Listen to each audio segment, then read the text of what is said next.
Doctor আব্দুল্লাল Mamun একটা বিষয় বলবেন যে এখন যে সংকটটা দীর্ঘদিন ছিল যে আসলে জুলাই সনদ কীভাবে বাস্তবায়ন হবে, সেখানে বিএনপি অনেক দিন পরে অনেক কাঠখড় পোড়ানোর পরে বিএনপি রাজি হলো যে গণভোটে তারা রাজি, কিন্তু সেই গণভোটটা নির্বাচনের দিনেই হবে।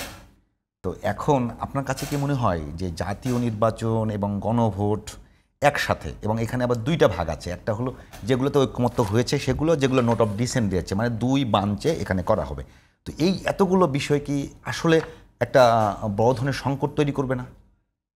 ধন্যবাদ আপনাকে। প্রথম হচ্ছে যে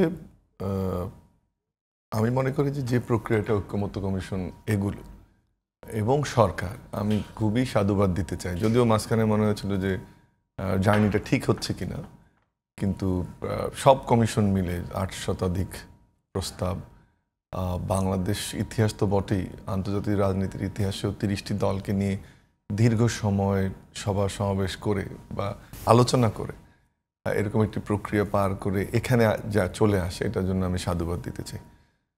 দ্বিতীয় হচ্ছে যে কোন দলের ম্যান্ডেট বা না নিয়ে গেছে সেটি একটি ভিন্ন বিতর্ক, কিন্তু এই সরকারের প্রতি অনেক সময় মনে হচ্ছিল যে আমরা আস্থা রাখতে পারবো কিনা, কিন্তু মূল যে লক্ষ্য ছিল যে সংস্কারের দিকে যাওয়া, আমাদের যে ফ্লসগুলো ছিল সেটাকে আইডেন্টিফাই করা, আমরা যে নয়া রাজনৈতিক বাস্তবতার কথা বলছি, তরুণদের ভাষার কথা বলছি, সেটাকে বোঝা এবং সেই রাষ্ট্র বিনির্মাণের একটা সনদ তৈরি করা। আমি আবারও বলছি, এটা খুব একটা ভালো কাজ ঐক্যমত্য কমিশন করেছে এবং তারা সাধুবাদ পাওয়ার যোগ্য।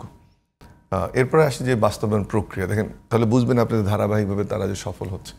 বাস্তবায়ন প্রক্রিয়াতেও আমাদের অনেক চড়াই উতরাই পেরিয়েছে, বিভিন্ন দলের বিভিন্ন বক্তব্য, সেটা এই ফরেন সার্ভিস একাডেমি অডিটোরিয়ামে, তার বাইরেও।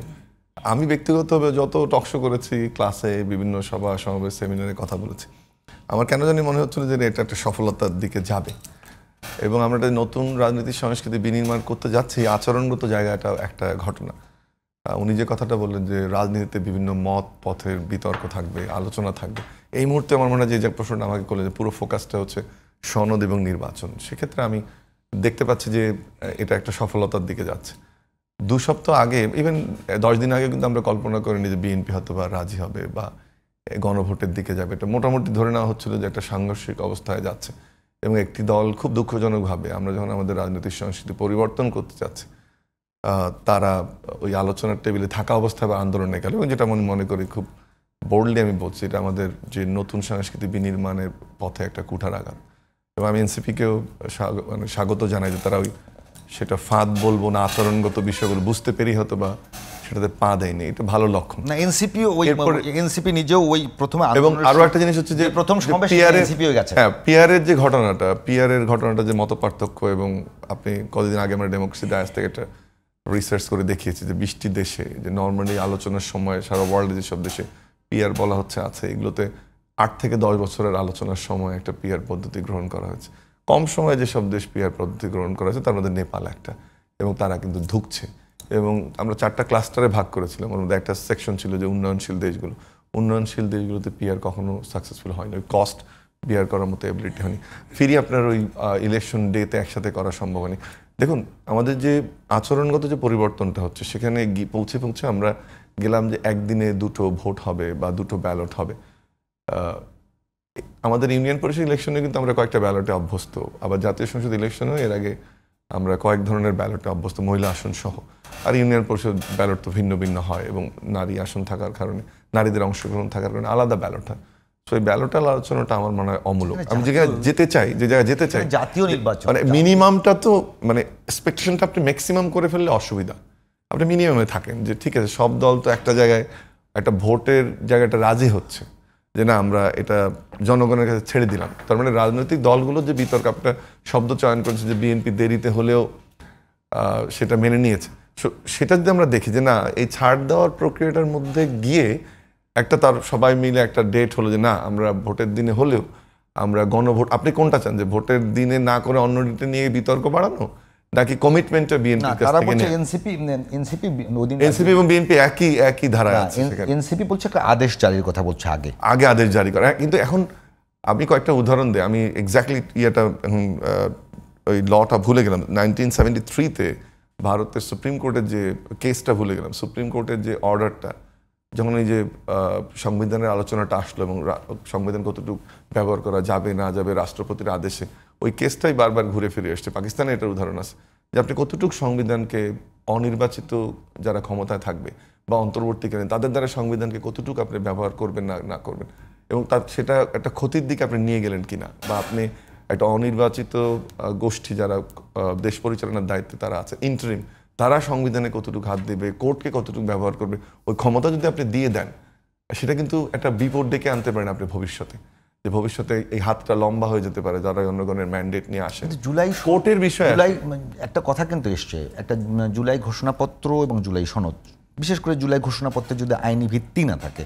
তাহলে আগামী নির্বাচনের আইনি ভিত্তি নিয়ে একটা প্রশ্ন না, ঘোষণাপত্র মোস্টলি অ্যাসপিরেশনাল ডকুমেন্ট, এবং সেখানে আমরা ঠিকভাবেই করেছি বা যে সনদটাকে ঘোষণা থেকে আলাদা করেছি। সরকারের মেয়াদ দিতে হবে না, না সেটা দিতে হবে, আপনি তো ঘোষণা থেকে আলাদা করেছেন, সেটা ভিন্ন বিতর্ক একটা যে আপনি সবাই মেনে নিয়েছেন। না আমরা আজকে আলোচনা বিষয়, ডক্টর মামুন একটা কথা, আমরা আলোচনা বিষয় ঠিক করেছি নির্বাচন ও ভবিষ্যৎ। আপনি যেটা বলছেন যে এখন অনেকগুলো বিষয়, জুলাই সনদ বাস্তবায়ন এক, 2 নম্বর এনসিপির পক্ষ থেকে আজকে সার্জিস আলম যে কথা বলেছে, তুহিনও একই কথাই বলেছে যে এই নির্বাচন কমিশন এক হলো সদিচ্ছা, 2 নম্বর নিরপেক্ষতা, আর 3 নম্বর তার সক্ষমতা।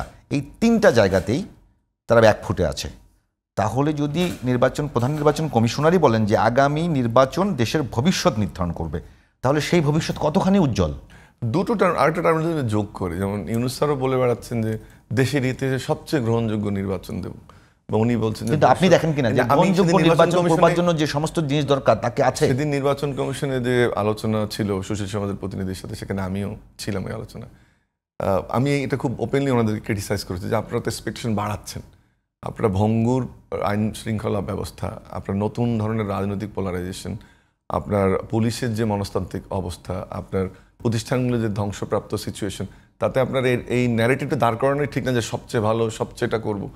বরং গণতন্ত্রের উত্তরণটা খুব গুরুত্বপূর্ণ, নির্বাচনটা এখন দরকার। এখন ধরে নেই আমি এনসিপির সাথে এ ধরনের ডিবেট করতে খুবই স্বাচ্ছন্দ্য বোধ করি না, আবার যেহেতু কথাগুলো এসে সেই জন্য বলছি যে আপনি তাহলে কতদিন ওয়েট করবেন? আপনি নির্বাচন কমিশন ঢেলে সাজাবেন, নির্বাচনের মাঠ পর্যায়ে কর্মকর্তাকে আবার নিয়োগ দিবেন, পুলিশের মনোবল নির্ধারণ করে আবার 1.5 কোটি লোক নিয়োগ করবেন, আপনি আবার কি তত্ত্বাবধায়ক সরকারের উপদেষ্টাগুলোকে পাল্টাবেন? কতদিন নেবেন এই সময়টা? দ্বিতীয় যে বিষয়টা যে আপনি আসলে অনেক সময় সাপেক্ষ নাকি সদিচ্ছা, সব আমি রেসপেক্ট রেখেই বলছি আরিফের প্রতি, যে সব দলের অংশগ্রহণীতে এই সরকার। ও বললো যে 3 জন বিএনপির, 3 জন জামাতের, বাকিগুলো কার? সেটা তো একটা প্রশ্ন থেকে যাচ্ছে। আপনার দল থেকে তো সব হবে না, আন্দোলনটা তো সবার ছিল, তাহলে সব দল মিলে একটা হবে। আপনি ধরেন প্রশাসনের যে কথাটা বলছে কয়দিন আগে মাহফুজ যে কথাটা বললো যে বিভিন্ন দলের মধ্যে, ও শুধু বিএনপির কথা বললো, সে তো জামাতের কথা এসছে যে তারা কাড়াকাড়ি করেছে, ভাইস চ্যান্সেলর অনেকগুলো নিয়ে গেছে, প্রশাসনের পদগুলো নিয়ে গেছে। শুধু একটা দলকে নিউট্রালি দেখেন আপনি, একটা দলকে তো দেখলে হবে না। আর তৃতীয়টা গুরুত্বপূর্ণ হচ্ছে এই 3টাই মেজর শক্তি, জামাত, বিএনপি এবং এই ছাত্রদের যে দল এনসিপি, এটা মেজর শক্তি। তো তাদের মধ্যে তো একটা ভাগ থাকবে, আপনি অ্যাবসোলিউট করতে চাচ্ছেন কেন? আপনার প্রশাসনে আপনার লোক নিশ্চয়ই বসিয়েছেন, আমি উপদেষ্টাদের কথা বলছি, এখানে এনসিপির লোক নাই, এখনো তো আমারই 2 জন স্টুডেন্ট ওখানে আছে, আপনার তাদের অন্যান্য উপদেষ্টা তাদের পক্ষে কেউ নাই। তো আপনি তো সরকারের অংশ।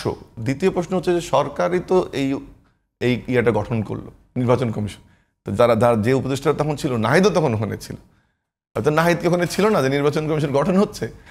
তৃতীয় হচ্ছে যে আপনি মাঠ পর্যায়ে রিলেশন কর্মকর্তাদের পরিবর্তন যদি আমরা করতে যাই, তার সময়টা কি হবে? সর্বোপরি গুরুত্বপূর্ণ যে বিষয়টা, এই আন্দোলনটা ছিল আনএমপ্লয়মেন্টের জন্য, এই আন্দোলনটা ছিল ইকুইটির জন্য, এই আন্দোলন ছিল স্থিতিশীলতার জন্য, গণতান্ত্রিক উত্তরণের জন্য। আপনি অর্থনৈতিক অবস্থাকে, দারিদ্র্যের হার 28 থেকে চলে যাচ্ছে 30-এ, আপনি আনএমপ্লয়মেন্ট 30 ক্রস করছে, জিডিপি 4%-এর নিচে ইতিহাসে, এফডিআই আসছে না, আপনার গ্রোথ, আপনার কোনো ডেভেলপমেন্ট সেক্টরের বাজেট কমে গেছে। How long can you wait? এখন কথা হচ্ছে কত দামে কত সংস্কার আপনি কিনবেন, সেটা কিন্তু নির্ধারণ করা খুব জরুরি। আমার ডিসকমফোর্ট একটু থাকবে, আমার পুরোপুরি কমফোর্ট তো আপনার আসবে না। সো 30% যদি ধরে নিই যে আমাদের 30% ডিসকমফোর্ট, এনসিপির 30%, বিএনপির 30%, এটা মেনে নিয়ে আপনাকে নির্বাচনে যেতে হবে জাতির স্বার্থে, সমাজের স্বার্থে, দেশের স্বার্থে। আমি যেভাবে দেখলাম, যেভাবে শুরু করেছিলাম, আমি খুবই হ্যাপি আমার অভিজ্ঞতা থেকে, পূর্ববর্তী যে প্র্যাকটিসগুলো আমরা দেখেছি সেটা থেকে এখন যে জায়গাটায় সনদটা এসছে, এবং সেটা যদি নির্বাচনের দিনেও হয়ে উতরায় যায়, আমি কিন্তু অত্যন্ত খুশি এটাতে। হ্যাঁ, তারপরে আরেকটা জিনিস নতুন করে যোগ করি, এটাতে একটা নতুন এলিমেন্ট। আমার ধারণা বিএনপির বিভিন্ন পর্যায় থেকে আলোচনাটা আমরা শুনেছি যে তারা ক্ষমতায় গেলে এই সংস্কার যেগুলো প্রস্তাব দিচ্ছে বাস্তবায়ন করবে। সম্ভবত গতকালকে এবং আজকে স্পেসিফিক তাদের দলের সর্বোচ্চ নেতা অ্যাক্টিং চেয়ারম্যান তারেক রহমান বলছে যে বিএনপির যেটা আমরা ক্ষমতায় গেলে জুলাই সনদে যেটা আমরা এগ্রি করব সেটা আমরা বাস্তবায়ন করব।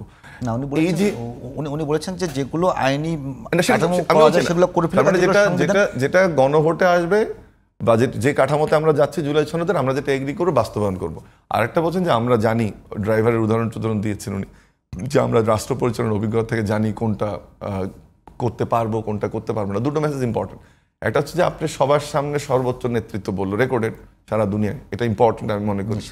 এবং রাজনীতির কালচার যে পরিবর্তন হয়ে গেছে, আমি একবারও বিশ্বাস করি না যে তারেক রহমান কমিট করলো আর সেটা করবে না আর আরিফরা এখানে বসে থাকবে বা অন্যান্য যারা আন্দোলন হচ্ছে তারা বসে থাকবে। এই সংস্কৃতির পরিবর্তন হয়েছে। 2 নম্বর হচ্ছে এটা ভালো জিনিস যে আমি যেটা পারবো ভাই আমি বলে দিলাম, কারণ সম্ভাব্য ধরা হচ্ছে বিএনপি ক্ষমতায় যাবে, ধরে নিলাম তর্কের খাতে যে ন্যূনতম সংস্কার যদি করে বা যে কমিটমেন্টটা করলো, আমার জায়গাটা কিন্তু মিনিমাম। আপনি যখন এক্সপেকটেশন বাড়িয়ে ফেলবেন তখন দেশকে আপনি আরো অনিশ্চয়তা ফেলবেন।